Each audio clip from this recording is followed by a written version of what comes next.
control the vertigo.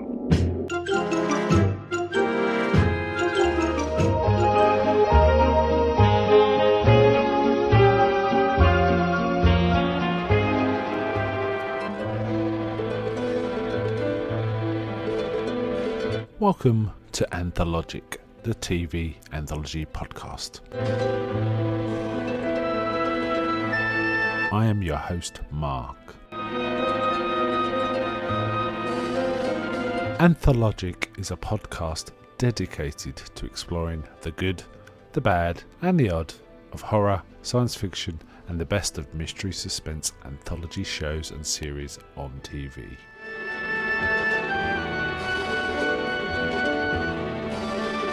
Join me as we slip through the cracks of reality to approach the extremes of experience, where we can peruse the stories and art of a sinister fairground of strange and wonderful rides.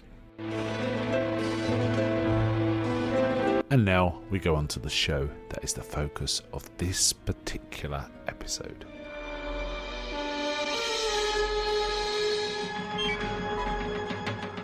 Welcome to this episode of Anthologic with your host Mark. Today we're covering an episode of the Twilight Zone. It's from season 1, episode 34, and it's called The After Hours. Now we are getting close to the end of season 1 of the Twilight Zone. There's only 2 more left after this. Was 36 in the original season 1, and this is 34. Now this one I quite liked. It was unusual. Rod Serling wrote it, directed by Douglas Hayes. There's a bit of incidental music by Bernard Herrmann as well. And it first aired on CBS on June the 10th, 1960. As I say, it's called The After Hours. They seem to have got quite a big set here. They've got like a department store, an entire floor of a department store, which they reuse, I believe, for one of the other floors. But it's fairly big and kind of impressive. Essentially, Anne France is in this. Anne France is pretty famous from sci-fi, really, for being one of the starring roles in The Forbidden Planet. Striking looking lady, very striking. She's a blonde in this, and she's called her character is Miss Marcia White. She's there because she's got an ad about a special gold thimble, which she kind of likes the look of. And when she goes into the store, she sort of mentions this, and there's a crowd of people waiting by an elevator, but there's another elevator that's empty, and the sort of elevator operator gestures her in and tells her gold thimbles are on the thimbles are on the 9th floor.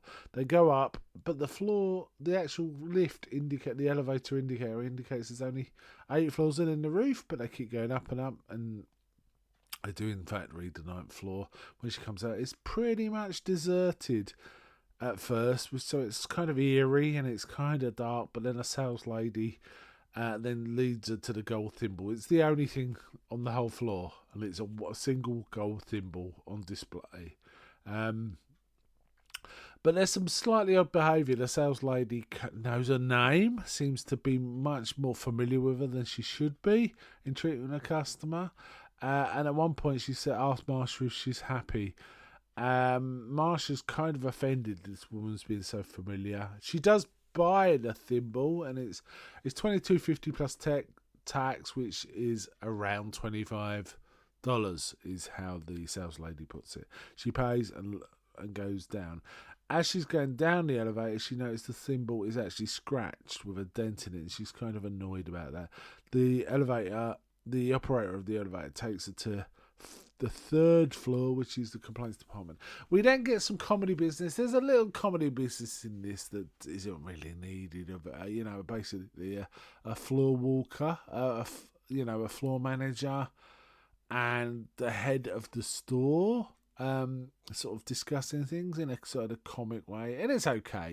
It's okay. There's a bit of that going on. And they're going backwards and forwards. She bought it on the 9th floor. We do not have a 9th floor. Just tell her to take it back to where she got it, and all this kind of stuff going on. She unfortunately didn't get a receipt, so she's got no proof there. And then she thinks she sees the salesman and goes, there she is. And as she gets closer to her, and she realises she's actually talking about a mannequin, a shop mannequin. It's not the lady at all, though it looks exactly like her. And she faints. She faints from this. And they kind of help her up and sort of let her rest.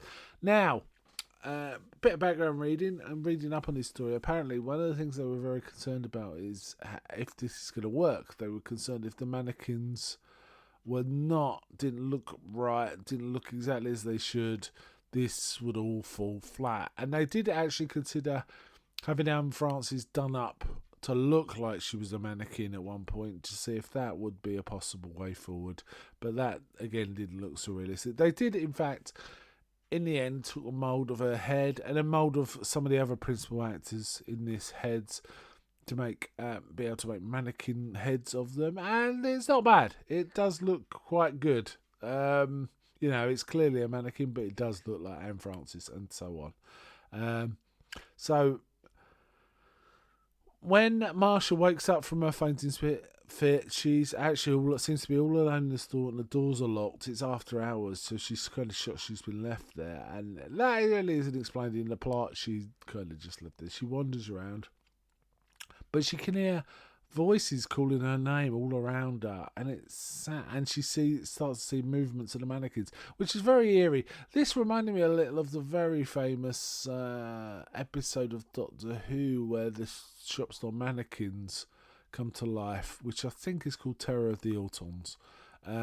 They come to life as like walking out the windows and attacking people. It kind of reminded me of that, and she's kind of frightened.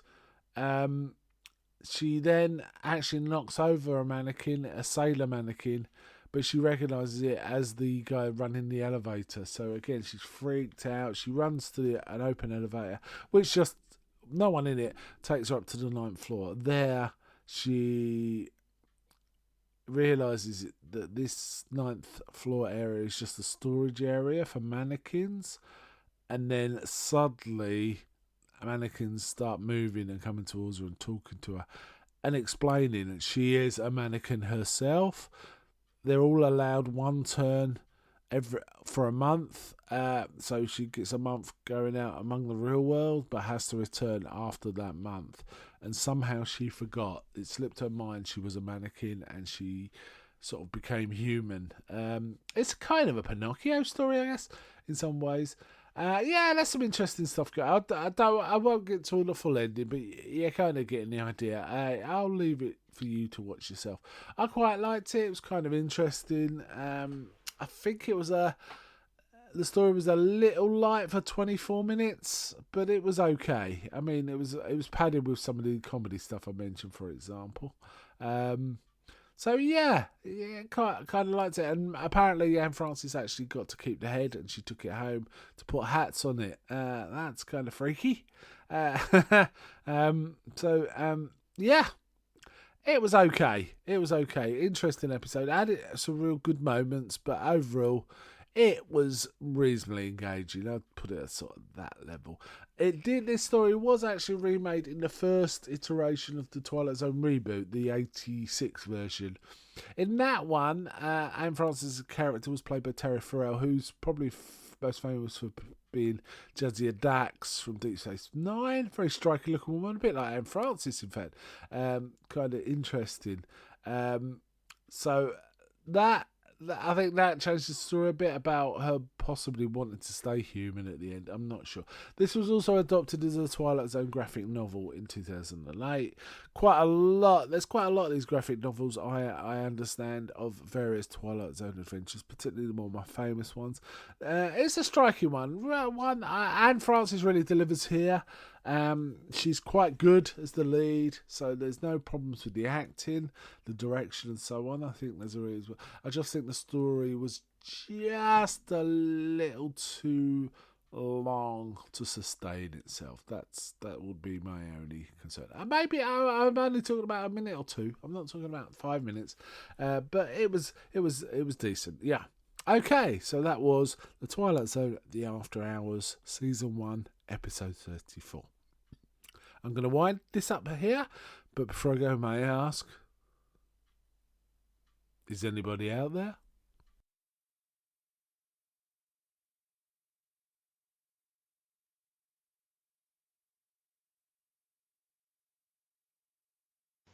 I'm not.